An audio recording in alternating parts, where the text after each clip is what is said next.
Good afternoon. I'm Sonica Dange. We're interrupting programming right now to bring you some breaking news you may have felt yourself at home. We have received so many calls into our newsroom of shaking or booms across Central Florida. We have just learned that there was a major earthquake off the coast of Cuba. This is information we are getting in minute by minute, but let's get you right over to First Warning meteorologist Cam Tran with what we know so far. Cam? That's right. It was a 6.1 magnitude earthquake about 62 miles off the western coast of Cuba. So 6.1 on that scale, on the moment magnitude scale, is considered pretty strong. Again, this is about 62 miles west of Cuba, off the western tip of Cuba, indicated by the red there, and it happened just after 2 o'clock local time here.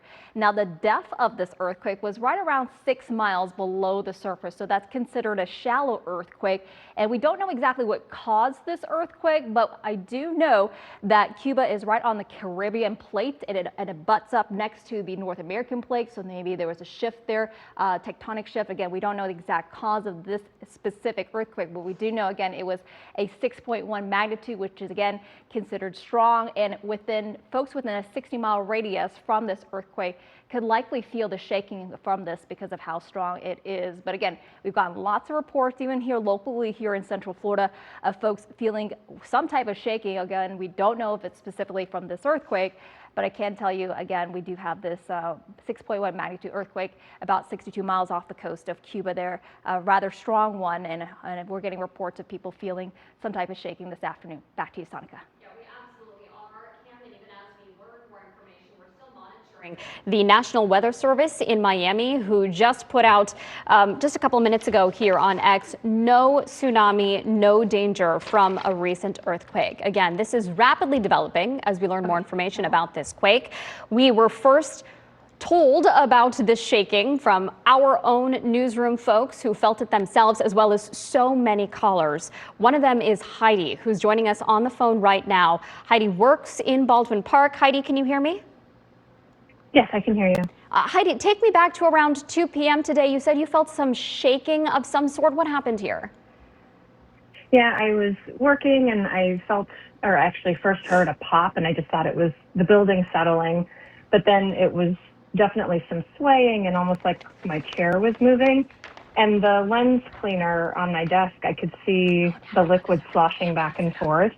And it was over rather quickly, and I stood up and went out into the office, and there were several people standing up saying, "Whoa, did you feel that?"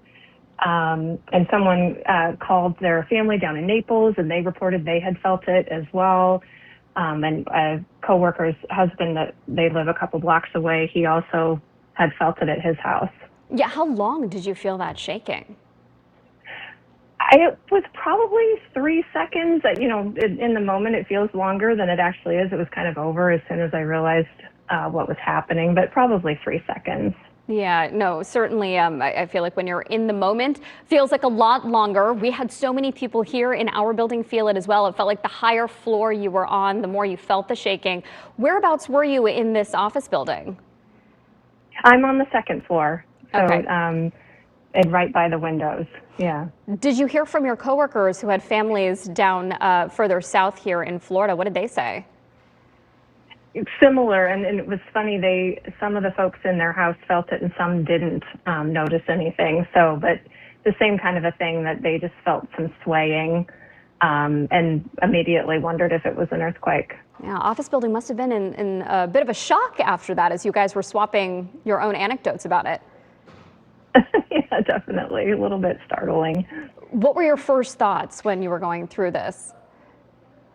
Well, for a minute, I was hoping it was going to stop. It didn't kick in living here. You don't think about having earthquakes. So I didn't immediately think to go into an entryway or leave the building or anything like that. But now I'm thinking about that. If it was to happen again, how I would react differently. Yeah, absolutely. You mentioned, you know, there were some small shakes here and there. It didn't sound like there was any damage that you saw, but was there anything reported within your office building?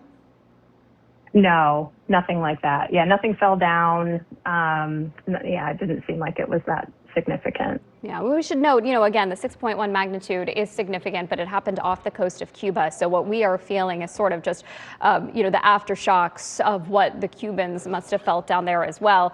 Heidi, when you were going through this, as you're cleaning up afterwards, what are your thoughts walking away from a situation like this? I mean, when you mentioned yourself, this is not something that Floridians are used to experiencing. Yeah, it definitely, I mean, just ironically, we have a business continuity tabletop exercise coming up, and we were going to use hurricane as the scenario, but now we might consider something like this being something that we have to think about, I guess. Yeah, a learning lesson. Listen, good news is everybody was safe. Thank you for calling in and letting us know, Heidi. We are glad that everyone in the building was safe as well. Thanks for joining us briefly with your perspective. You bet. Thank you. Let's get you back over to meteorologist Cam Tran here. Cam, again, this is a developing situation. We are continuing to learn more and more about what happened here. So what are we continuing to learn? Well, we're continuing to learn that there thankfully haven't been any tsunami alerts or watches after this earthquake. Sometimes when you have a strong earthquake like this, there's a tsunami advisory or folks along the coast watching for any tsunami waves. And thankfully, that is not the case right now across South Florida. National Weather Service in Miami reported they are not issuing any tsunami advisories in response to this earthquake. So just to wrap it up, if you're just joining us, a pretty strong earthquake just about 62 miles west off the coast of Cuba. 6.1 magnitude happened just after 2 o'clock this afternoon. And just to give you some perspective, I want to show you our magnitude scale here. So 6.1 ranks it right here. I'm going to step off to the side here so you can actually see. So this is considered a moderate to strong earthquake. A 6.1 may cause major damage in populated areas. Again, thankfully, the center of the earthquake itself was just offshore, so it was in the Caribbean, not immediate close to land there in Cuba. So this is actually a fairly decent earthquake. On top of that, we are getting reports in terms of the depth of the earthquake itself. That's really important. It plays a factor in how much we feel the shaking, depending on the how far or how deep that earthquake. This was a fairly shallow earthquake. It was about 6 miles below the Earth's surface, which is considered pretty shallow. It does sound like 6 miles is deep, but it's actually fairly shallow.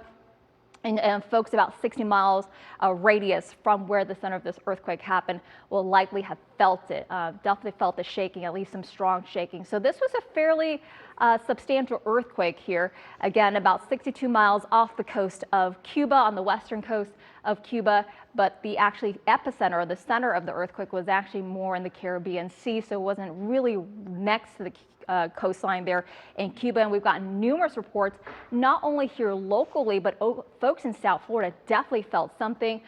There were lots of reports of shaking there, especially in areas like Miami, along the Keys, South Florida. So we'll continue to monitor this to you. But for folks who don't know, geology was actually one of my favorite subjects. So we have the North American plate, which is what we're situated on.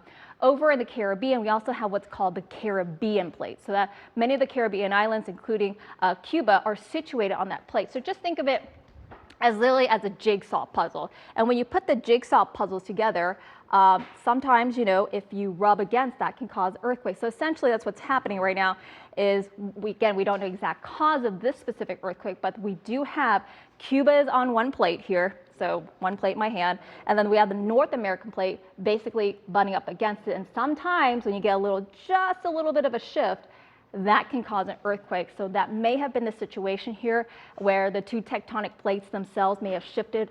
They're called transform plates. When they're right next to each other, they kind of shift side to side like that. So watching again to see if we get any more information about the exact cause of this specific earthquake. I can tell you Cuba itself is located on the Caribbean plate, North America just to north on the North American plate, and of course if those two plates shift at all, that can cause an earthquake. The last earthquake in Cuba, I believe, was in 2004. It was also fairly strong, about a little over 6, but this one, I gotta say, 6.1 is fairly strong as well. And again, I want to show you the magnitude scale where it stands. It is a 6.1, so it does fall in the moderate to strong category. So I'm sure a lot of you may have felt it. I know some folks in our newsroom are talking about it. Some folks, especially on the second floor, felt it. So Sonica, we're getting definitely a lot of social media feedback.